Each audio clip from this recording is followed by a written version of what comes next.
পরীক্ষার মাঝে একটা দিন ছুটি পেলে মনে হয় কি অনেক পড়াবো, কিন্তু আখেরে কিছুই হয় না। বেলা করে ওঠা হয়, কাজ জমে যায়, তার সাথে কাজকর্ম করতে করতে সারাটা দিন প্রায় কেটে যায়। তারপর তো এখন আকাশের আমার থেকেও বেশি মুড সুইং হয়, কখনো বৃষ্টি, কখনো রোদ, আর কখনো কিছুই না, রাগ করে মুখ ভার করে আছে। তাড়াতাড়ি করে রান্না বান্না সারলেও কখন যে বেলা গড়িয়ে যায় না বাবা। আমার মাথায় একরাশ ঘন কালো চুল নেই, কিন্তু তাও শুকাতে হচ্ছে, কারণ আমার প্রচন্ড ঠান্ডার ধাত। আর এখন বর্ষাকাল, আর আজ একদম রোদও ওঠেনি, তাই না? আমার না বড্ড জানতে ইচ্ছা করে তোমাদের বাচ্চারাও কি এরকম করে গো।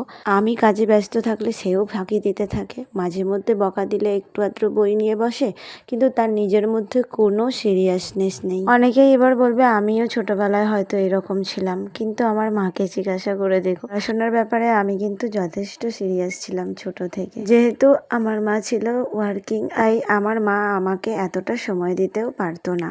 মাঝে মধ্যে মনে হয় ছেলে বলে কি এইরকম, নাকি মেয়েরাও এইরকম হয় গো, আমি জানি না। কারণ আমি কোনো ছেলে বাচ্চাকে না ছোট থেকে বড় হতে দেখি। স্নানে ঢোকার আগেই এই বায়োটিকের টোনারটা অর্ডার দিয়েছিলাম, আর স্নান সেরে বেরিয়ে দেখি অলরেডি এসে গেছে।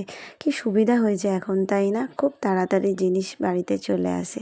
চলে আজ আসি, পরে আবার গল্প করবো।